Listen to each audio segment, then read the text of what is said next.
Like we said, in the studio is Ofwono Opondo of the Uganda Media Center. A very warm welcome to NTV Tech 5. Thank you very much, Mr. Peno.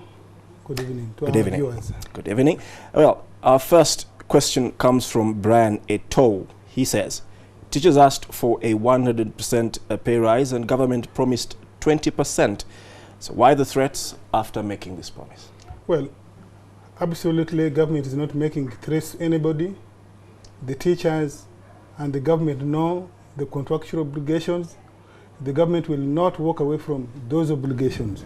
However, the government is realistic, having looked at the comprehensive structure of the economy, is being genuine, is being candid, that in this financial year, because of prioritization on infrastructure, on power, road sector, ICT, construction of classrooms, improvement on other sectors, we are saying there is no money this financial year. Perhaps next financial year, when our revenue collections improve, we shall definitely not walk away from the teachers and all the other public sector workers. The government thinks we should make this comprehensive reform. Okay. Well, Sean AG, you say, I need an honest answer from Ofwono. What are your views on the government stand on teachers' salaries? I can't have a personal view. The government stand is that there is no money, and we are being candid. Teachers are not the only public sector workers who earn less. There are nurses, there are health workers, there are policemen who actually earn much less than the 317 for the lowest person. There are UPDF officers, UPDF soldiers who earn 180,000. So clearly they are not the only ones. So if they are the only ones earning less, they are government drivers who earn 150,000, they also go to the same market. So it is not a question of government targeting teachers with the low pay. Absolutely not. Okay. But we are saying we need to have a complete overhaul of the public sector pay reform.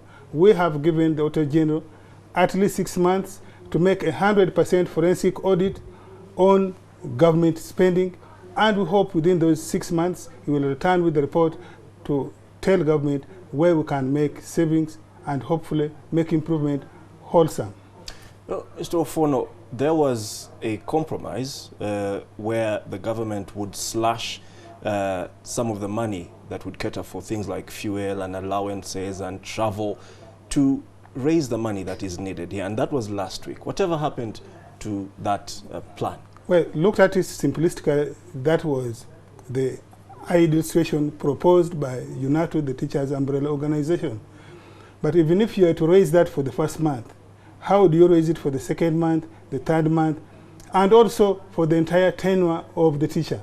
Because once you have effected that, it means you must be able to pay the teacher consistently, or a public servant consistently that pay until they either retire or they leave service.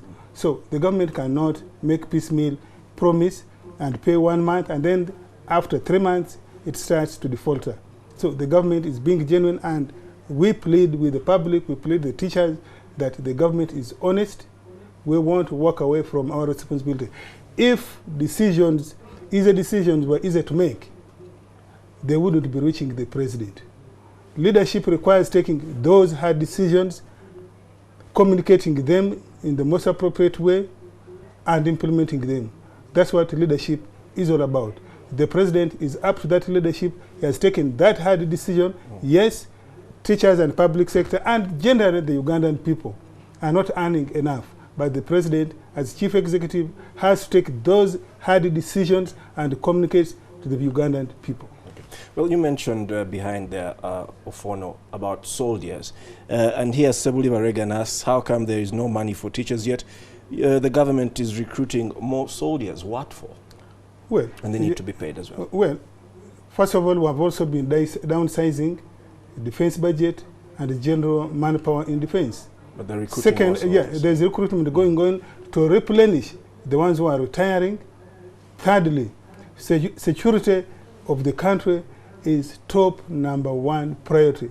Without security, nobody will walk on the streets. We must guard our borders.